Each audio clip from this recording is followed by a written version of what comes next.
General entries के बारे में, ठीक है। General entries in the books of firm, partnership firm की बुक्स में अपन जनरल एंट्री क्या पास करेंगे। सबसे पहला कैपिटल कंट्रीब्यूशन बाय पार्टनर्स। तो कैसे करेंगे अपन? सबसे पहले कैपिटल कंट्रीब्यूट किया, कैपिटल कैसे कंट्रीब्यूट किया? क्या वो कैश में पे किया है, क्या वो बैंक अकाउंट में पेमेंट किया है, क्या वो कोई फिक्स एसेट के तौर पे कैपिटल कंट्रीब्यूशन किया है, तो उसको अपन करेंगे डेबिट टू करेंगे पार्टनर्स का कैपिटल अकाउंट। बात समझ गए? कोई डाउट है यहाँ पे? Being capital introduced by partners. दूसरा और क्या एंट्री हो सकती है? तो तो एंट्री क्या पास करोगे? If capital is withdraw, capital introduce किया तो ये, कैपिटल विड्रॉ किया तो एंट्री पास करोगे आप partners capital account debit to cash या बैंक अकाउंट। अगर उसने कोई asset has a capital withdrawal किया तो फिर टू असेट अकाउंट। कोई डाउट यहाँ तक? Being capital is withdrawn by partner. Third, if salary या commission paid to partner, entry क्या पास करोगे? Salary account debit commission account debit to partners capital account, या तो फिर partners current account. Current account कब बनेगा? जब आपका कैपिटल फिक्स होगा, ठीक है। बीइंग सैलरी या कमीशन पेड टू पार्टनर्स। और क्या हो सकता है?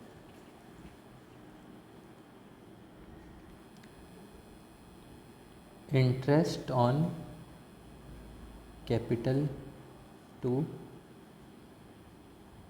पार्टनर्स, तो उस केस में एंट्री पास करोगे interest on capital account debit to partners capital account, या तो फिर partners current account. Being interest on capital paid to partners. Fifth, partners made drawings किए हैं तो, ड्राइंग्स किए हैं तो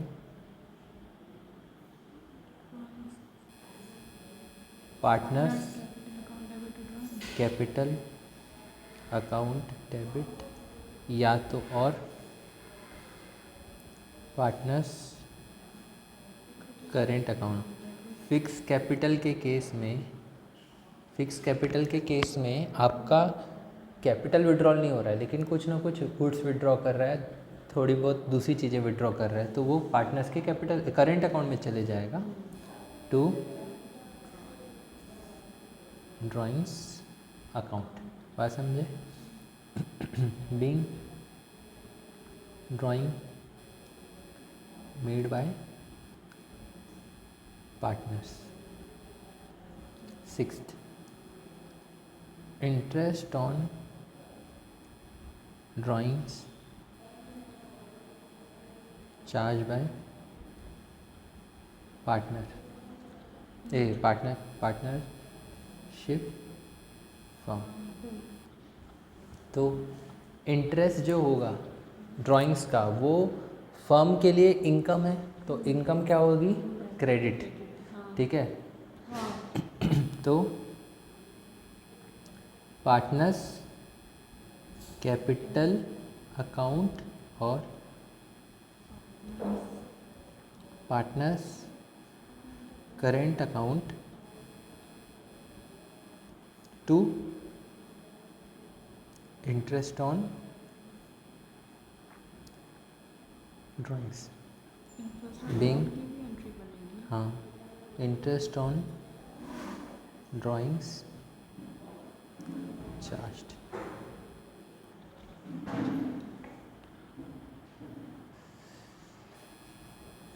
If there is profit which is distributed to partners, तो एंट्री क्या पास करोगे? तो एंट्री पास करोगे profit and loss appropriation account debit to partners capital account, या तो फिर partners current account. Being profit share transferred to partners capital या current account.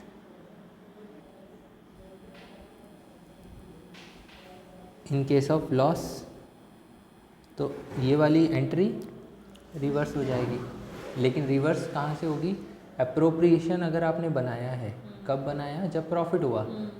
अगर लॉस हुआ है तो एप्रोप्रिएशन तो बनाई नहीं होगी ना, तो आप नेट क्या बनाओगे? Profit and loss. तो एंट्री क्या पास करोगे?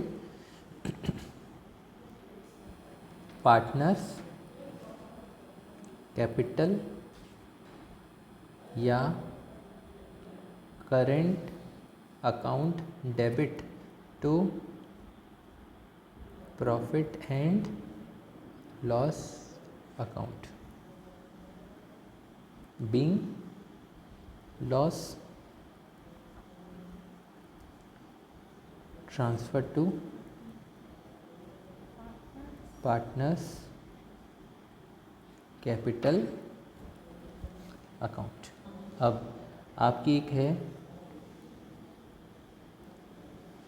Transfer to reserve. जब अपन P&L एप्रोप्रिएशन अकाउंट बनाए थे तो वहाँ पे मैंने यहाँ पे आपको क्या बताया था कि अपन रिज़र्व में पैसा ट्रांसफ़र करते हैं।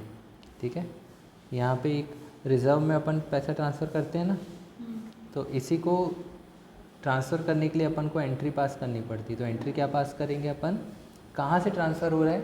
P&L एप्रोप्रिएशन से ट्रांसफ़र हो रहा है, तो profit and loss appropriation account debit to जो भी रिज़र्व आपका होगा, स्पेसिफिक रिज़र्व है, जनरल रिज़र्व है, जिस नाम से भी आपने रखा हुआ है वो रिज़र्व में आप ट्रांसफ़र करोगे। मेरे केस में मैं मानता हूँ कि मैं जनरल रिज़र्व में ट्रांसफ़र कर रहा हूँ, तो to general reserve account being amount transferred to general reserve. Loan amount received from partner, partner ने लोन दिया फर्म को, एंट्री पास करोगे बैंक या cash account debit to partners loan account. जब भी पार्टनर फर्म को लोन देता है ना, तो उसका अकाउंट अलग एक क्रिएट करना, उसके करेंट अकाउंट या कैपिटल अकाउंट में ट्रांसफ़र मत कर देना। बात समझे? Being loan received from partner. इसके बाद इंटरेस्ट भी तो पे करेगा ना firm, interest on loan to partner. Interest pay करोगे, इंटरेस्ट पे करोगे तो इंटरेस्ट फर्म के लिए खर्चा है, खर्चा है तो एक्सपेंस बढ़ने पे डेबिट किया जाता है। तो मेरा खर्चा क्या है? Interest on loan account debit to किस में ट्रांसफ़र? अगर आपने कैश पे कर दिया तो कैश है बैंक। अगर नहीं किया तो आप क्या करोगे? पार्टनर्स के लोन अकाउंट में ट्रांसफ़र कर दोगे। बात समझ गए? Being interest on loan transferred या paid to partners loan account.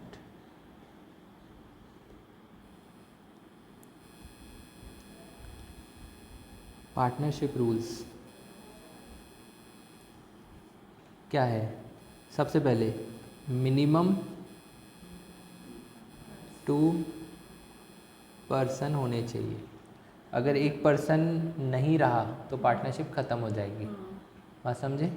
तो मिनिमम 2 पार्टनर्स होने चाहिए। ठीक है सर, लेकिन सर मैक्सिमम कितने हो सकते हैं? मैक्सिमम आपके होंगे 50 पार्टनर के ऊपर पार्टनरशिप एग्जिस्ट नहीं करेगा। दूसरा, क्या registration of partnership is compulsory? No, it is optional. ठीक है। Third, whether written agreement is mandatory? Mandatory यानी कि कंपलसरी? No, optional. लेकिन इफ़ रजिस्ट्रेशन करना है आपको तो written agreement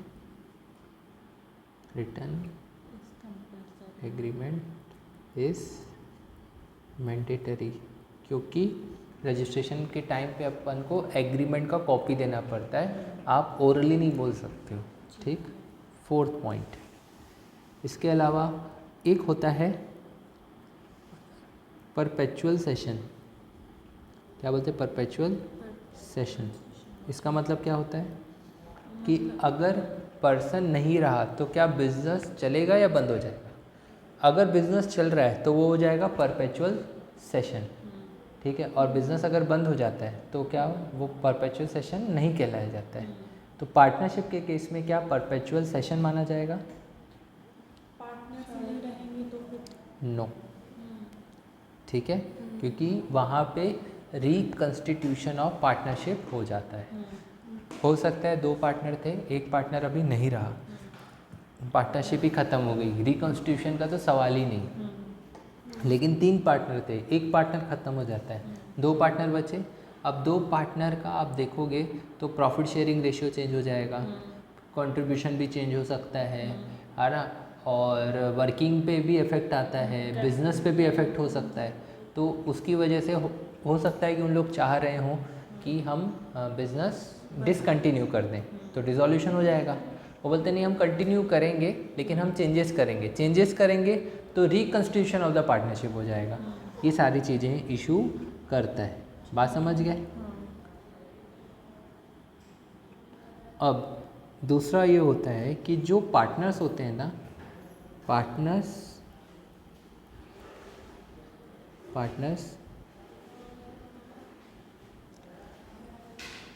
are agent of firm, ठीक है। उन लोग एक्ट करते हैं कैसे कि उन लोग फर्म के एजेंट्स हैं। बात समझे? कोई डाउट? अगर पार्टनर कुछ गलत करता है यानी कि फर्म ने गलत किया, इसलिए उसको एजेंट बोला जाता है।